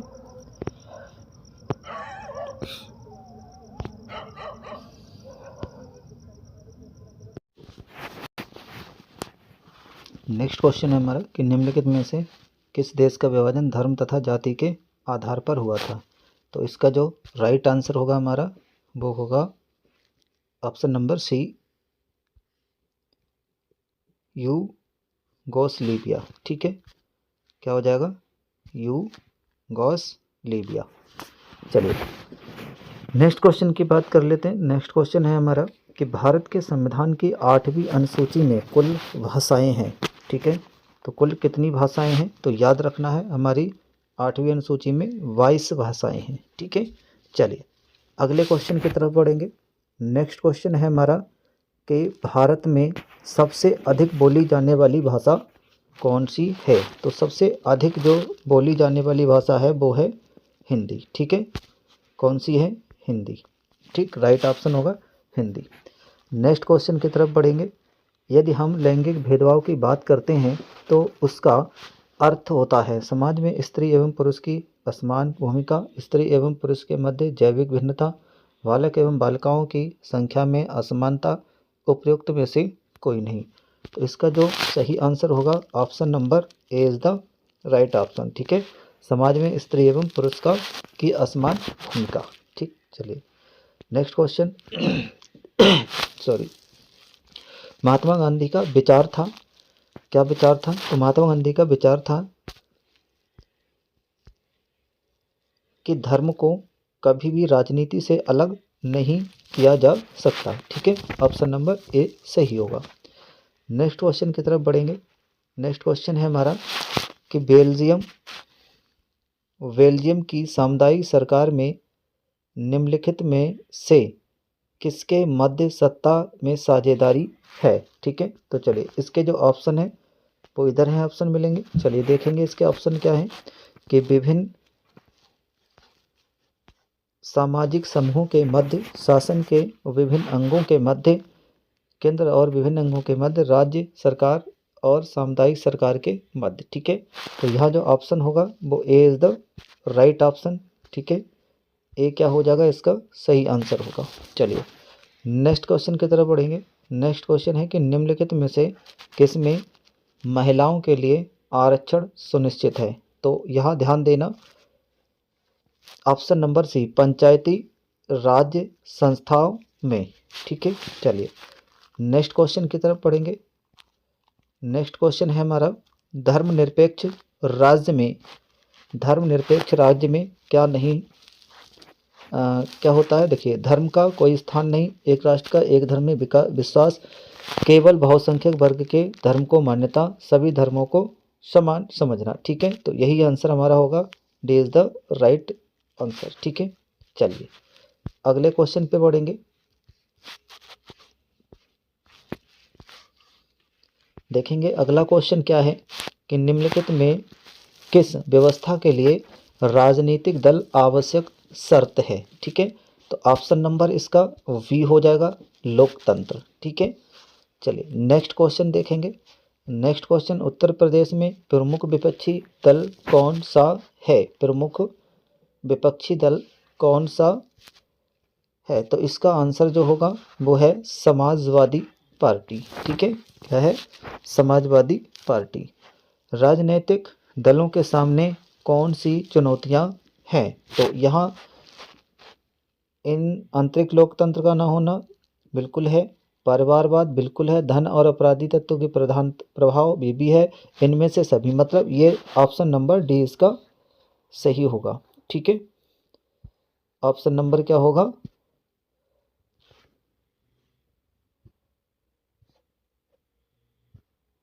डी इसका सही आंसर होगा। डी इसका सही आंसर होगा। ठीक है, चलिए नेक्स्ट क्वेश्चन की तरफ बढ़ेंगे। नेक्स्ट क्वेश्चन है कि भारतीय कम्युनिस्ट पार्टी, इसको मार्क्सवादी की विचारधारा क्या है? ठीक है, इसका जो सही आंसर होगा वो होगा मार्क्सवाद यानी लेनिनवाद में विश्वास। ठीक है, मार्क्सवाद लेनिनवाद में विश्वास। चलिए नेक्स्ट क्वेश्चन देखेंगे। अपन नेक्स्ट क्वेश्चन देखेंगे इसका, एक दलीय व्यवस्था बढ़ावा देती है। एक दलीय व्यवस्था बढ़ावा देती है लोकतांत्रिक व्यवस्था, अधिनायकवादी व्यवस्था को, कुलीन तंत्र को और राजतंत्र को। इसका जो सही आंसर होगा वो होगा ऑप्शन नंबर बी यानी अधिनायकवादी व्यवस्था को। चलिए नेक्स्ट क्वेश्चन देखेंगे। नेक्स्ट क्वेश्चन क्या कह रहा है? नेक्स्ट क्वेश्चन, भारत में राष्ट्रीय पार्टियों की कुल संख्या है? तो याद रखना 6 राष्ट्रीय पार्टी हैं हमारे। ठीक है, भारत में 6 राष्ट्रीय पार्टी हैं। ठीक है, option number C is the correct option. Bharatiya Janata party का मुख्य प्रेरक सिद्धांत क्या है? ठीक है, प्रेरक सिद्धांत क्या है? तो ये है क्रांतिकारी लोकतंत्र। ठीक है, क्या है? क्रांतिकारी लोकतंत्र। चलिए आगे आते हैं। नेक्स्ट क्वेश्चन, नेक्स्ट क्वेश्चन है हमारा कि भारतीय राष्ट्रीय कांग्रेस की स्थापना किस वर्ष हुई थी? ठीक है, तो ये भारतीय राष्ट्रीय कांग्रेस की जो स्थापना है वो होती है 1885 में। ठीक है, 1885 22 दिसंबर, याद रखना 22 दिसंबर 1885 में। चलिए नेक्स्ट क्वेश्चन देखेंगे। नेक्स्ट क्वेश्चन है हमारा, बहुजन समाज पार्टी वीएसपी के संस्थापक कौन थे? तो इनके जो संस्थापक थे हमारे वो थे काशीराम। ठीक है, Kashiram is the correct option. चलिए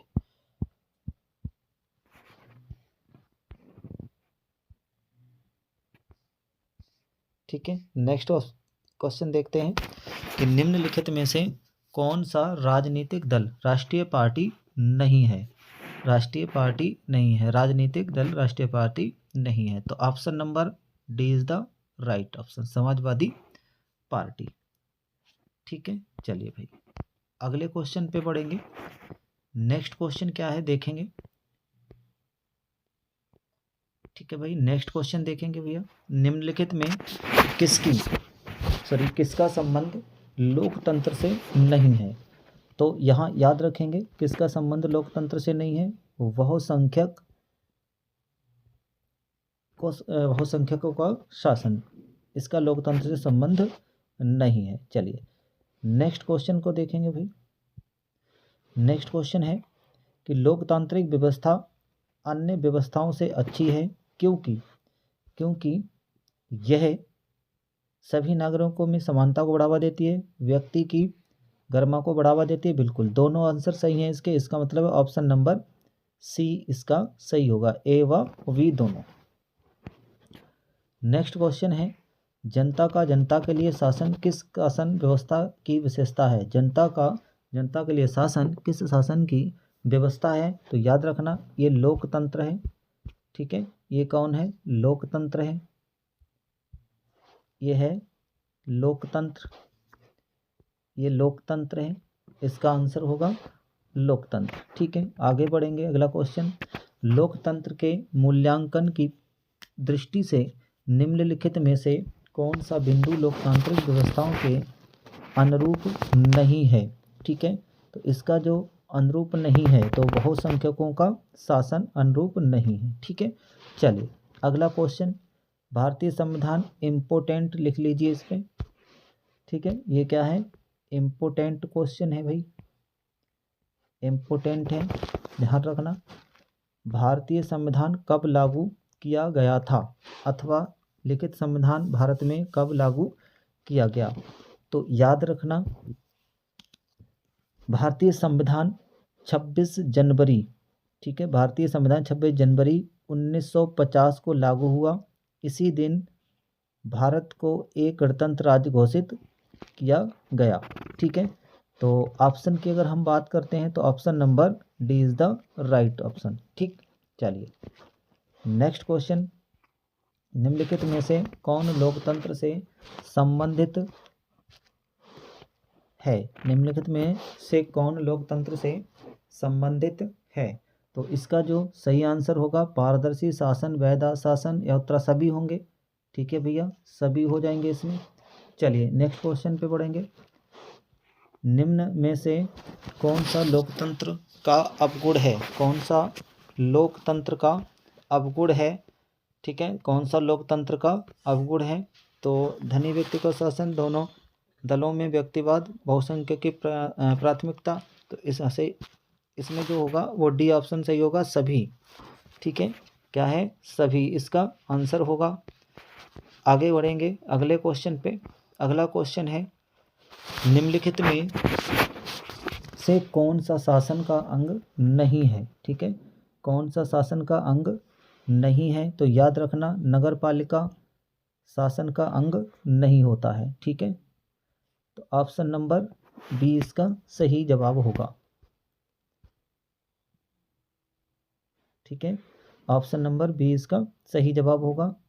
नेक्स्ट क्वेश्चन पे बढ़ेंगे भाई, लोकतंत्र का प्रमुख गुण निम्न में से कौन सा है? तो इसमें देखेंगे कौन सा गुण लोकतंत्र का है। तो ये देशभक्ति भावना, प्रगतिशील सरकार, राष्ट्रीय चरित्र का निर्माण, भैया सभी होंगे। ठीक है, सभी होगा इसका आंसर, इनमें से सभी। ठीक है भाई, थोड़ा नीचे भी ध्यान देते चलेंगे भाई सभी बच्चे। व्यक्तिगत स्वतंत्रता, मानवाधिकारों की सामाजिक है ना, ये भी याद रखेंगे जो डिटेल इसकी दी गई है। चलिए, श्रीलंका स्वतंत्र राष्ट्र कब बना? श्रीलंका स्वतंत्र राष्ट्र कब बना? ठीक है, तो इसका आंसर जो होगा वो हो जाएगा 1948 में। ठीक है, कब बना था? 1948 में बना था। स्वतंत्र जो है होकर एक स्वतंत्र राष्ट्र बना वो था 1948 में। चलिए नेक्स्ट क्वेश्चन की तरफ बढ़ेंगे। नेक्स्ट क्वेश्चन क्या है, विश्व का सबसे बड़ा लोकतांत्रिक देश है, निम्न में से कौन सा सबसे बड़ा लोकतांत्रिक देश है? तो याद रखना, अपना भारत। ठीक है, अपना भारत जो है वो सबसे बड़ा लोकतांत्रिक देश है। चलिए इसी क्रम में आगे बढ़ेंगे, लोकतंत्र में शक्ति का स्रोत है। ठीक है, तो भैया जनता, क्या है, जनता इसका सही आंसर होगा। चलिए अगले क्वेश्चन पे बढ़ते हैं, निम्नलिखित में से क्या भारतीय लोकतंत्र के सम्मुख चुनौती है? तो इसका जो सही आंसर होगा वो इसका सामाजिक तनाव, हिंसा, क्षेत्रीय दल बदल, मतलब सभी इसका, तो उपयुक्त सभी। ठीक है, उपयुक्त सभी इसका आंसर होगा। चलो आगे बढ़ेंगे भाई, आगे बढ़ते हैं, संसदीय प्रजातंत्र की स्थापना किस देश में सर्वप्रथम हुई? ठीक है, संसदीय प्रजातंत्र की स्थापना किस देश में सर्वप्रथम हुई? तो इसका जो सही आंसर होगा वो है हमारा इंग्लैंड में। ठीक है, कहाँ हुई थी? इंग्लैंड में। चलिए नेक्स्ट क्वेश्चन,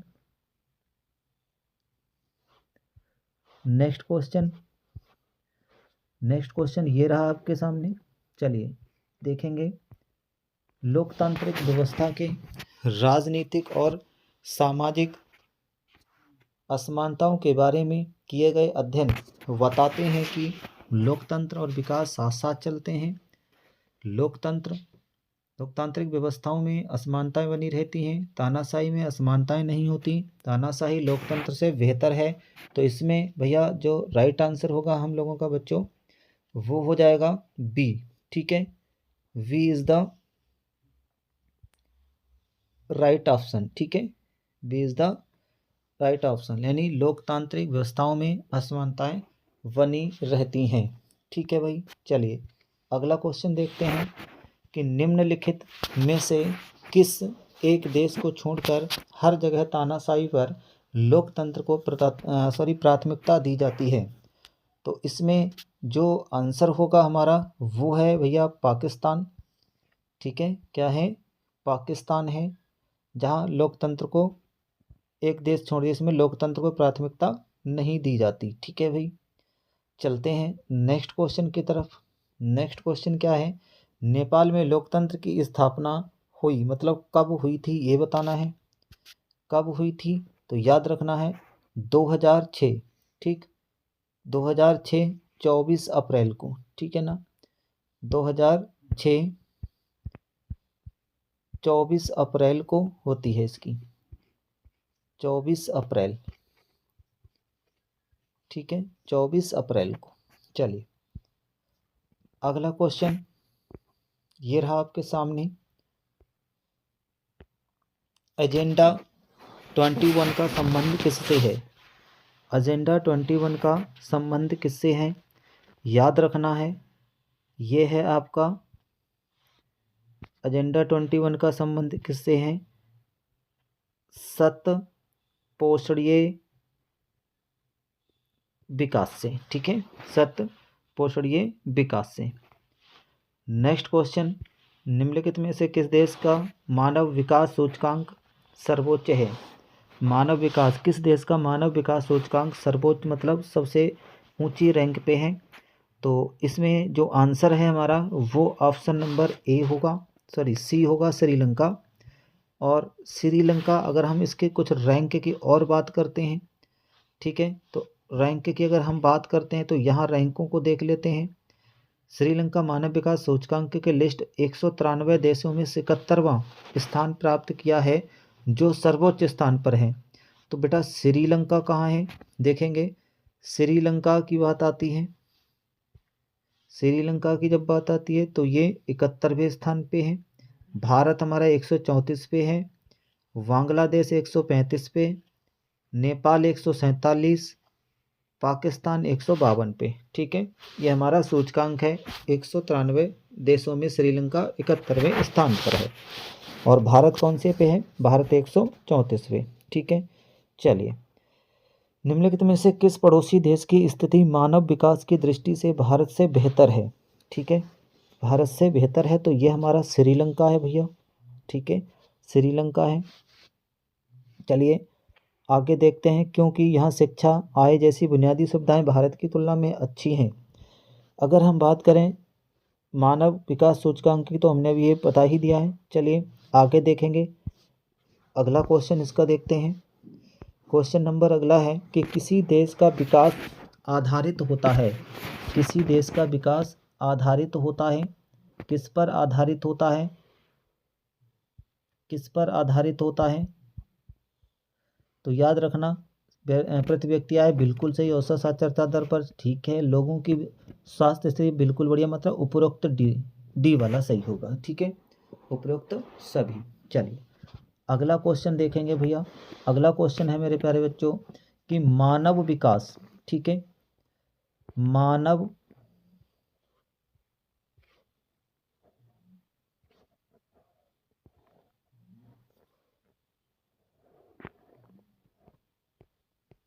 मानव विकास सूचकांक 2018 के अनुसार किस देश की स्थिति उच्चतम स्तर पर है? तो ये अभी तक श्रीलंका ही है।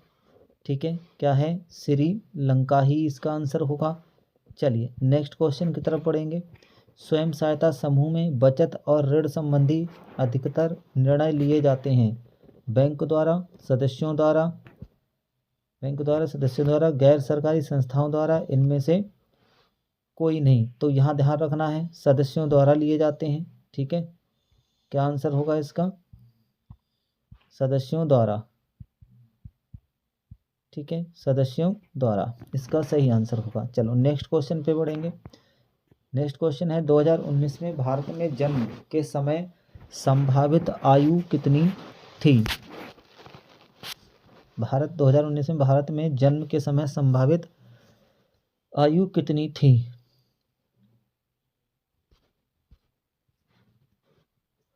ये थी आपकी 67.8 वर्ष। ठीक है, चलो नेक्स्ट क्वेश्चन है, निम्नलिखित में से उत्पादन का साधन है, उत्पादन का साधन है तो पूंजी, श्रम, साहस, भूमि और संगठन, ये सब उत्पादन के साधन है। तो लाभ, कर, सेवाएं नहीं है, तो इसका मतलब option number A is the correct option. ठीक है, चलिए नेक्स्ट क्वेश्चन।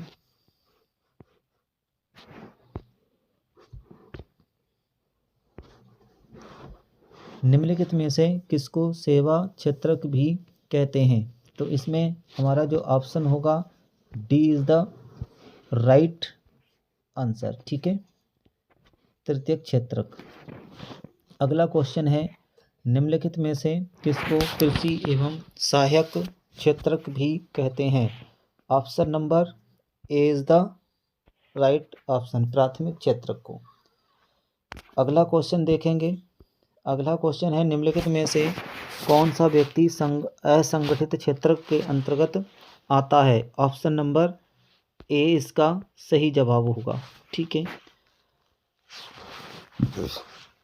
सूचना एवं संचार प्रौद्योगिकी का आर्थिक क्षेत्रक है, तो इसका जो सही आंसर होगा चतुर्थक। ठीक है, चतुर्थक इसका सही आंसर होगा। नेक्स्ट क्वेश्चन, मनरेगा कार्यक्रम किस वर्ष शुरू हुआ था? तो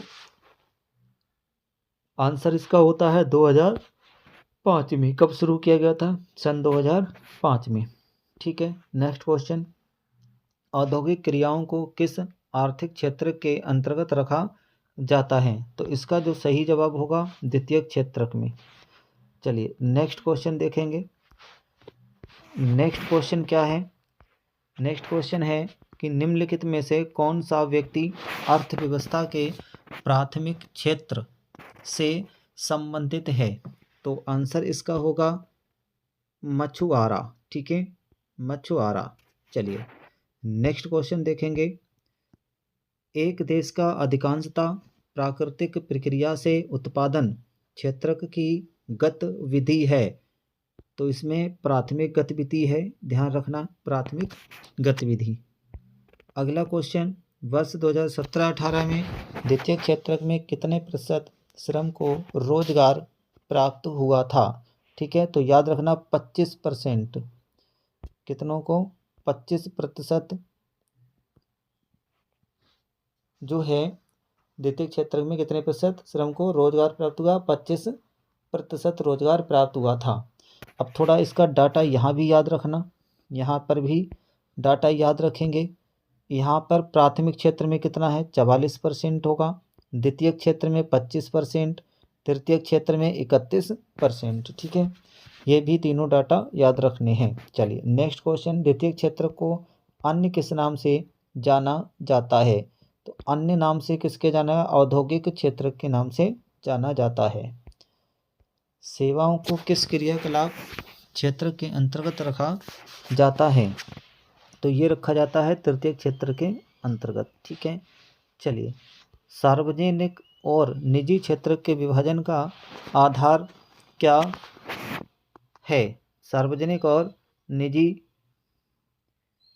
क्षेत्र के विभाजन का आधार क्या है? तो इसका जो सही जवाब होगा वो होगा option number C is the correct answer. ठीक है, चलिए पढ़ते हैं हम अपने नेक्स्ट क्वेश्चन की तरफ। नेक्स्ट क्वेश्चन क्या है? एक वस्तु का अधिकांशतः प्राकृतिक प्रक्रिया से उत्पादन किस क्षेत्र की गतिविधि है? तो इसका जो सही जवाब होगा वो होगा प्राथमिक गतिविधि। अगला क्वेश्चन, निम्नलिखित में से कौन सी गतिविधि प्राथमिक क्षेत्रक के अंतर्गत आती है? ठीक है, तो इसका आंसर होगा खनन।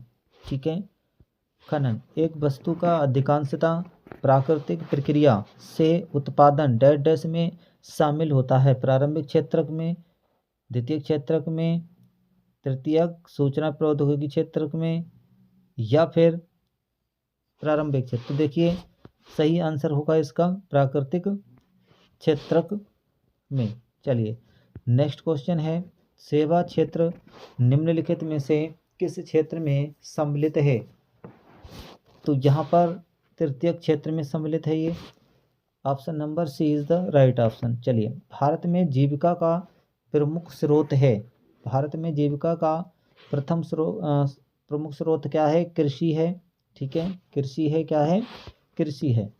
निम्नलिखित में से किसको कृषि क्षेत्र कहते हैं? निम्नलिखित में से किसको कृषि क्षेत्र कहते हैं? ठीक है, आंसर होगा प्राथमिक क्षेत्र को। ठीक है, चलिए नेक्स्ट क्वेश्चन है हमारा,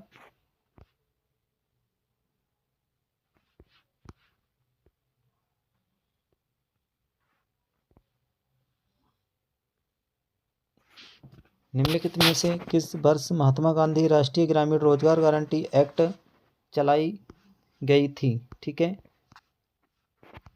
एक्ट चलाई गई थी। सही आंसर होगा इसका ऑप्शन नंबर सी, 2005 में।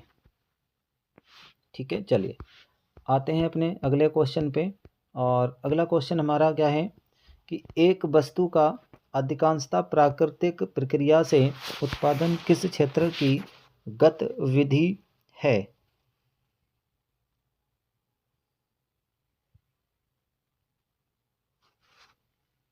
ठीक है, तो ऑप्शन नंबर ए इसका आंसर हो जाएगा।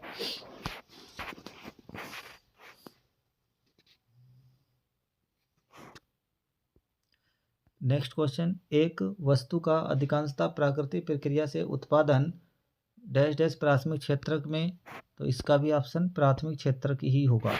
चलिए देखेंगे नेक्स्ट क्वेश्चन अपना। और नेक्स्ट क्वेश्चन क्या है कि बांग्लादेश को ग्रामीण बैंक की शुरुआत कब हुई थी? बांग्लादेश ग्रामीण बैंक की शुरुआत कब हुई थी? ऑप्शन में हमारा है 1970। ठीक है, ऑप्शन नंबर सी होगा। अगला क्वेश्चन, वर्ष 2012 में भारत के प्रति 1000 ग्रामीण परिवारों में कितने प्रतिशत परिवारों के साख का स्रोत व्यावसायिक बैंक थे? तो ऑप्शन नंबर इसका हो जाएगा सी, 25%। अगला क्वेश्चन, निम्नलिखित में से किस वर्ष बांग्लादेश ग्रामीण बैंक की स्थापना की गई थी? 1983,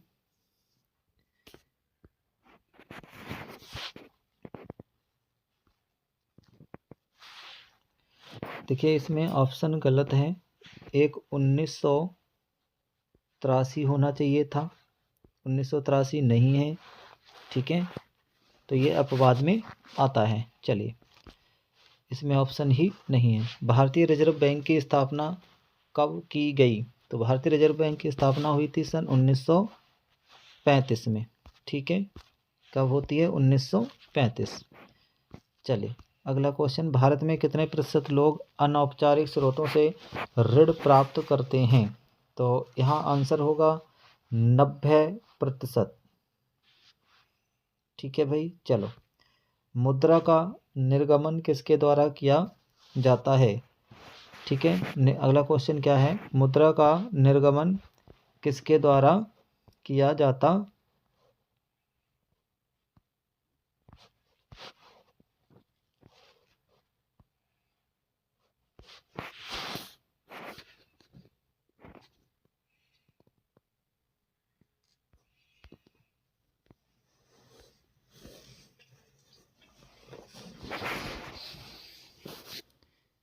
ठीक है भाई, ऑप्शन क्या हो जाएगा इसका? भारत के निर्गमन किसके द्वारा किया जाता है? ऑप्शन होगा भारतीय रिजर्व बैंक। ठीक है, चलिए आगे बढ़ेंगे अगले क्वेश्चन की तरफ।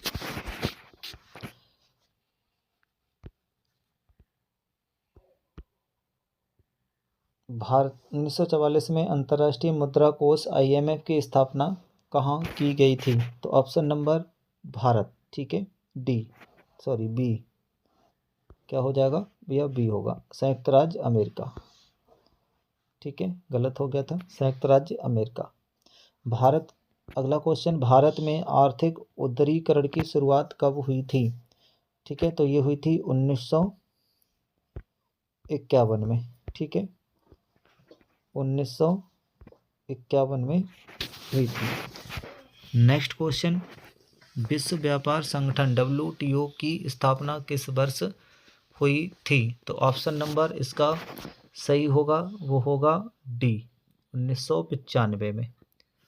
अगला ऑप्शन क्वेश्चन है कि वैश्वीकरण ने जीवन स्तर के सुधार में सहायता पहुंचाई है। वैश्वीकरण ने जीवन स्तर के सुधार में सहायता पहुंचाई है, तो इसका जो सही आंसर होगा विकासशील देशों के श्रमिकों को, विकासशील देशों के श्रमिकों को। चलिए अगला क्वेश्चन, अंतर्राष्ट्रीय व्यापार को उदार बनाने का उद्देश्य है। अंतर्राष्ट्रीय व्यापार को उदार बनाने का उद्देश्य है, ठीक है, ऑप्शन नंबर WTO का। किसका उद्देश्य है? WTO का, ठीक भाई। चलिए अगला क्वेश्चन देखेंगे। नेक्स्ट क्वेश्चन है हमारा, भारत का अधिकांश विदेशी व्यापार होता है सड़क मार्ग से, समुद्री मार्ग से, रेल मार्ग से, वायुयान से। तो सबसे ज़्यादा जो विदेशी व्यापार होता है वो होता है समुद्री मार्ग से, ठीक है भाई। चलिए नेक्स्ट क्वेश्चन, निम्नलिखित में भारत प्रमुख रूप से किसका आयात करता है? तो याद रखना है कच्चा पेट्रोलियम का, ठीक है, भारत कच्चे पेट्रोलियम का मुख्य आयातक है। यह आयात मुख्यतः ओपेक देशों से किया जाता है। चलिए अगला क्वेश्चन, विश्व व्यापार संगठन का मुख्यालय कहाँ स्थित है? तो ये है हमारा जेनेवा में, ठीक है, कहाँ है? जेनेवा में। विदेशी व्यापार किनके मध्य होता है? विदेशी व्यापार किसके मध्य होता है? दो देशों के मध्य में, ठीक है। चलो, विश्व व्यापार संगठन की स्थापना कहाँ पर हुई थी? तो इसका जो सही आंसर है हमारा जेनेवा, ठीक है, क्या है? जेनेवा। नेक्स्ट है, निम्नलिखित में से किस वस्तु का निर्यातक भारत नहीं है? तो याद रखना कॉफ़ी का, ठीक है, उर्वरक का, ठीक है। चलिए सर्वप्रथम विश्व व्यापार संगठन WTO किसके द्वारा शुरू हुआ था? ये हुआ था विकसित देश के द्वारा, ठीक है भैया, विकसित देश के द्वारा शुरू हुआ था। चलो अगली क्वेश्चन पे चलेंगे भाई। अगला क्वेश्चन क्या कहता है देखेंगे, उपभोक्ता सुरक्षा अधिनियम कब बना था? ठीक है, उपभोक्ता सुरक्षा अधिनियम कब बना था? ठीक है बाबू, तो ये ऑप्शन नंबर इसका होगा सी, सन 1986 में, ठीक है भाई, क्या हो गया? 1986 में। सूचना का अधिकार अधिनियम कब लागू किया गया? सूचना का अधिकार अधिनियम कब लागू किया गया? तो याद रखना 2005 में, ठीक है, 2005 में। नेक्स्ट क्वेश्चन, राष्ट्रीय उपभोक्ता दिवस कब मनाते हैं? राष्ट्रीय उपभोक्ता दिवस कब मनाते हैं? तो यहाँ आंसर होगा हमारा 24 दिसंबर को, ठीक है, 24 दिसंबर को राष्ट्रीय उपभोक्ता दिवस मनाते हैं। नेक्स्ट क्वेश्चन, राष्ट्रीय उपभोक्ता अधिकार दिवस कब मनाते हैं? वहाँ देखिए क्या था, राष्ट्रीय उपभोक्ता अधिकार दिवस, और यहाँ पर भी राष्ट्रीय उपभोक्ता अधिकार दिवस, ठीक है, दो बार क्वेश्चन रिपीट हो गया भाई, कोई बात नहीं, फिर से एक बार 24 दिसंबर। चलिए अगला क्वेश्चन, उपभोक्ता को न्याय पाने के लिए कहाँ जाना चाहिए? पुलिस स्टेशन, सिविल लाइन, उपरोक्त उपभोक्ता केंद्र, जिलाधिकारी, मजिस्ट्रेट। तो आंसर होगा हमारा वो होगा उपयुक्त उपभोक्ता के केंद्र पर। ठीक है, उपभोक्ता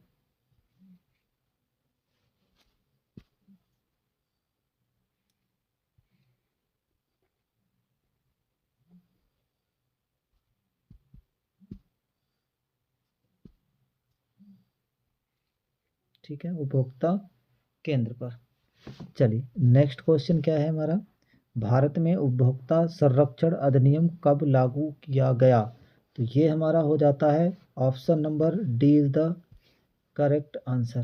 ठीक है 1986 में। ठीक है भाई, तो फाइनली हमने लगभग 1.5 घंटे के अंदर पूरी सामाजिक विज्ञान का एकदम एमसीक्यू का निचोड़ है मेरे प्यारे बच्चों। इस वीडियो को आप देख कर के जाना, यकीन मानिए कोई भी क्वेश्चन एमसीक्यू का आपसे छूटेगा नहीं। वो सारे इम्पोर्टेंट क्वेश्चन हमने इस वीडियो के माध्यम से आपको प्रोवाइड करा दिए हैं। तो प्यारे प्यारे बच्चों, इस वीडियो को ज़्यादा से ज़्यादा शेयर करें और लाइक करें, चैनल को सब्सक्राइब करें और अपने यार दोस्तों के साथ शेयर करें और उनसे बोलें कि ये चैनल आपके लिए एक बेहतरीन मार्ग हो सकता है। जितने भी एमसीक्यू टाइप के क्वेश्चन होंगे और इम्पोर्टेंट जो जानकारी होगी परीक्षा से संबंधित या फिर वो इम्पोर्टेंट जो क्वेश्चन होंगे, मैं आपको ऐसे ही वीडियो लाता रहूँगा। और आने वाले जो एग्ज़ाम है आपके अभी जो बाकी हैं, उनके लिए हमारी वीडियो एकदम रामबाण साबित होने वाली हैं। तो बच्चों, चैनल को सब्सक्राइब करो, लाइक करो, टेंशन फ्री हो करके जाइएगा और इस वीडियो को सुबह जल्दी उठ के एक बार रिवाइज़ करिएगा 2x की स्पीड पर। ठीक है, आशा करता हूँ कि आपका पेपर अच्छा जाएगा और फिर उसके बाद हमें कमेंट में बताना कि कैसा गया आज का आपका पेपर। ठीक है बच्चों, खुश रहिए, मस्त रहिए।